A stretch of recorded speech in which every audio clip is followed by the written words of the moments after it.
बेटी की परवरिश। जिंदगी किसी को किस मोड़ तक ला सकती है। एक दिन कविता अपने पति से कहती है, कौन है ये बच्ची, बताते क्यों नहीं, क्यों लेकर आए हो इसे यहाँ? कविता, ये मेरी बच्ची है। माँ पापा मेरी शादी शिवानी से करने के लिए मान नहीं रहे थे, लेकिन मैं उससे बहुत प्यार करता था। अब वो इस दुनिया में नहीं है, लेकिन सन्निका की जिम्मेदारी मेरी है। इसे मैं अपने पास ही रखूंगा। कविता ये देखकर सुनकर सन्न रह जाती है। कैसी बात कर रहे हैं आप? लोग क्या कहेंगे? मैं कैसे इस बच्चे के साथ जीवन चलाऊंगी? देखिए, इसे देखकर मुझे टेंशन हो रही है। आप इसे ले जाइए यहाँ से। मेरी भी तो बेटी है, मैं उसका हक कैसे मार दूं? दिनेश कविता को किसी तरह समझा लेता है। देखो सन्निका, ये आज से तुम्हारी माँ है। इन्हें तुम्हें माँ कहना है। कविता को तो सन्निका को देखना भी गवारा नहीं है, फिर वो उसकी माँ कैसे बन पाती? और शायद दिनेश भी ये हकीकत जानता था। कुछ साल बाद देखिए, अब राधिका बड़ी हो गई है, उसके लिए किसी अच्छे घर का रिश्ता देखिए ना। शादी तो करवानी है ना? हाँ, लेकिन सन्निका उससे बड़ी है, पहले तो उसकी शादी तय करेंगे ना। जमाना जानता है कि वो एक नाजायज लड़की है, कोई उससे शादी क्यों करेगा? ऐसे भी आता है क्या उसे, जो कोई उसे अपने घर की बहू बनाएगा? तभी वहाँ सन्निका आ जाती है।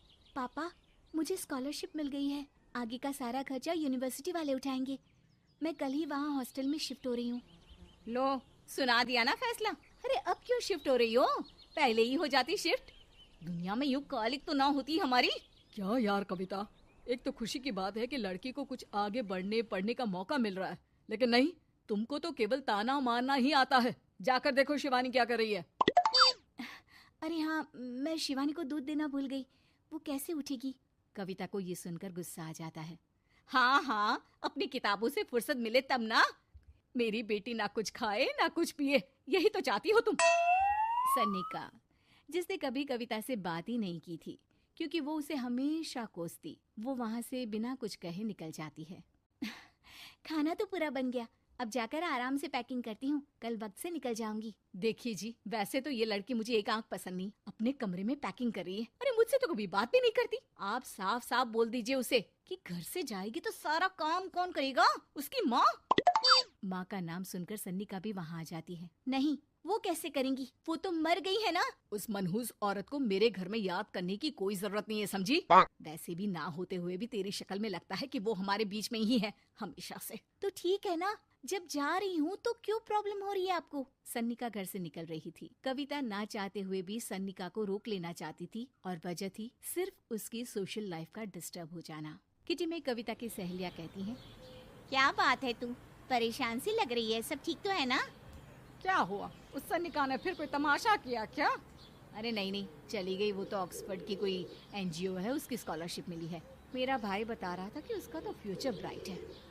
अरे चल ना, तुझे क्या, तेरा तो पीछा छूटा उससे। अरे कैसे क्या नहीं, घर का सारा काम करती थी। इसकी छोटी बेटी को भी तो उसी ने संभाला था।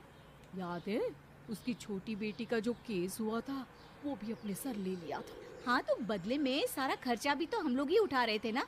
और पता है, वो मुझसे बात भी नहीं करती, जैसे पता नहीं मैं ही उसके माँ के मरने के लिए जिम्मेदार हूँ। अरे खुद को क्यों दोष दे रही है? तूने जो किया शायद कोई नहीं करता। कविता को समझ में नहीं आ रहा था कि उसके साथ ऊपर वाले ने ऐसा क्यों किया। वो शाम को घर आती है। आज तो बहुत खुश होगी तुम, एक बला से छुटकारा मिला ना तुमको।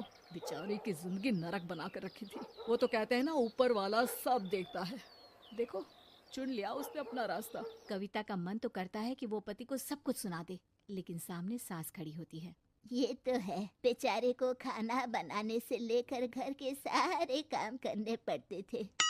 बाहर का भी कोई काम होता तो वही देखती। अब देखते हैं घर का काम कैसे होता है। तभी कविता की बेटी उसके लिए चाय लेकर आ जाती है। लो माँ चाय, कैसी रही किट्टी? अच्छी थी बेटा, खाने में कुछ बनाया है क्या? हाँ, सन्निका दीदी जैसी ही सब्जी बना दी है, आप रोटी बना लो। और हाँ, कल मैं चली जाऊंगी इलेक्ट्रिक बिल और राशन लाने के लिए। अच्छा अच्छा, पैसे मैं दे दूंगी। सन्नी का कार्ड दे गई है ना? हाँ माँ, एक कार्ड तो देकर गई है। अरे चोर नहीं थी वो, मेरे बेटे का ही खून है। पता नहीं कितना घमंड भरा है इसमें। अरे छोड़ो ना माँ, जिसको जो बनना था वो बन ही जाएगा। अच्छा माँ, कल चलना है उसके कॉलेज में, सभी पेरेंट्स को बुलाया गया है। अब कविता तो जाने से रही, तो हम ही साथ चलते हैं। हाँ बेटा, उस बिन माँ की बेटी का है ही कौन। अब क्या था, कविता का गुस्सा फूट पड़ता है। आप लोगों के जैसे तो इंसान नहीं देखे मैंने। अरे मेरे सामने ही अपनी नाजायज बेटी को लाकर बिठा दिया। रोज मैं उसे देखती तो एहसास होता कि कैसे आपने मुझे इतना बड़ा धोखा दिया। जरा सोचिए तो, अगर ऐसा ही कुछ मैंने किया होता तो। अरे रहने दे, क्या नहीं किया तूने उसके बदले में। उस मासूम के साथ क्या क्या करती थी सब जानते हैं हम। अरे छोड़ो ना माँ, ये तो एक बात लेकर बैठ जाती है। चलो सोने चलते हैं। अगले दिन दिनेश और उसकी माँ सन्निका के कॉलेज में जाते हैं। कैसी हो बेटा? मेरा नाम रोशन करना। जरूर पापा, ये ले बेटा पैसे रख ले। नहीं, वो कविता ने काट दिया है। अरे बेटा, वो माँ है तुम्हारी, उसका नाम क्यों लेती हो? अरे हटाओ भी, क्या ही क्या है उसने इसके लिए, क्यों माँ बोले। तभी वहाँ सन्निका की टीचर आ जाती हैं। सन्निका की माँ नहीं आई? जी नहीं, वो घर में बेटी है ना, सबका एक साथ आना तो मुमकिन नहीं था। तो उन्हें भेज देते, हम सभी उनसे मिलना चाहते हैं। मानना पड़ेगा, बहुत अच्छी तरह से पाला है उन्होंने अपनी बेटी को। क्या घर का काम, क्या बाहर का, कॉन्फिडेंस तो कूट कूट कर भरा है। पैसे रुपये के लिए भी इसे किसी का मुंह नहीं देखना पड़ता। स्कूली शिक्षा भी लाजवाब है। पिता और दादी को एहसास होता है कि जिस कविता के पालन पोषण पर उन्हें हमेशा से शक रहा, वो सन्निका के भविष्य के लिए किसी वरदान जैसा साबित हुआ।